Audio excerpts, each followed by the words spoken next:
Catherine Knight was an Australian woman who sought revenge on her boyfriend John Price for ending their relationship. She stabbed him 37 times and killed him. Then she skinned his entire body and hung the skin from a meat hook. And cruelly she cooked parts of his body, including his head, and prepared a meal with potatoes and vegetables. She had some more plans, so she set dinner plates labeled with his children's names, which clearly shows that she planned to serve her children John Price's remains. But she was caught before the children arrived and is now serving a life sentence without parole.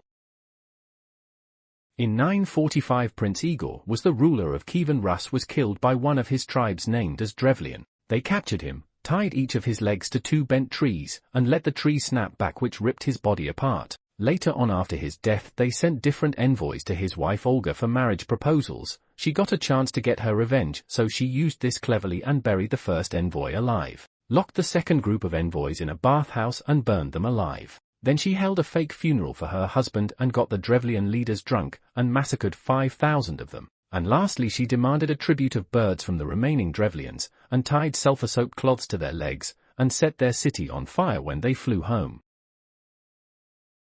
In 1807, a man named François Picaud was a young shoemaker living in France. He was engaged to a wealthy woman. However, his good fortune sparked jealousy among his so-called friends, Lupien, Chaubart, Sir Lorry, and Antoine Alat. They schemed against Picaud and falsely accused him of being an English spy. That was an extremely serious charge during the Napoleonic Wars.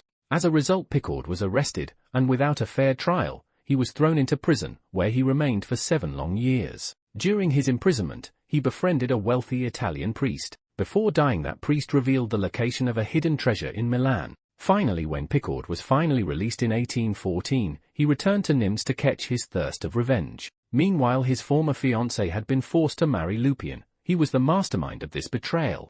Picaud first located the hidden treasure and became incredibly wealthy and returned with only one goal of revenge. Chaubart, the first conspirator, was the weakest link. Picaud bribed him for information, making him reveal every detail of the betrayal. Once Picaud had everything he needed, he poisoned Chaubart, ensuring a slow and painful death. Sir Lorry, another accomplice, he was stabbed to death by an unknown assailant, but later it was believed that the killer was Picaud himself. Alat, the last minor conspirator, Picaud set him up for a robbery. As a result, Alat was arrested and later on executed. Finally, Lupien, the mastermind of the betrayal, suffered the worst fate. Picaud ruined him financially, reducing him to poverty and disgrace. As the final blow, Picaud murdered Lupien's son and daughter in an act of ultimate vengeance.